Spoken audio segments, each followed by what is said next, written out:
O rei se alegra na tua força, ó Senhor.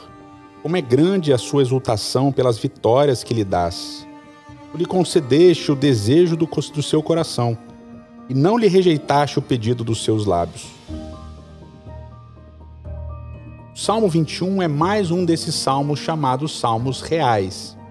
E aqui, novamente, o rei é a figura central desse salmo.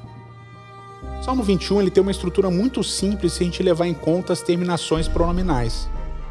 Nos primeiros versos, do verso 1 até o verso 7, o salmista ele se dirige a Deus falando do rei. Então, o salmista ele pede que Deus cuide do rei, que Deus conceda vitórias aos reis e assim por diante. Na segunda parte, do versos 8 até o verso 13, o salmista ele se dirige ao rei falando de Deus. Deus aparece aqui na terceira pessoa.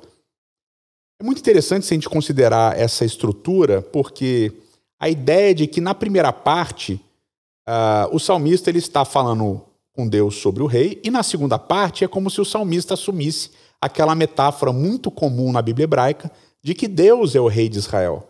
Portanto, aqui ele fala com o rei como se esse rei fosse Deus, pedindo para que Deus seja o rei de Israel. Muitos teólogos, muitos estudiosos consideram essa mudança pronominal um indício de que esse salmo foi escrito por duas pessoas diferentes. Mas é muito interessante a gente notar justamente isso, que nessa estrutura o salmista assume que há um rei e pede para que Deus cuide desse rei, mas na parte final o salmista diz, olha, apesar de ter um rei, nós sabemos que o Senhor é o nosso rei, portanto, reine sobre nós.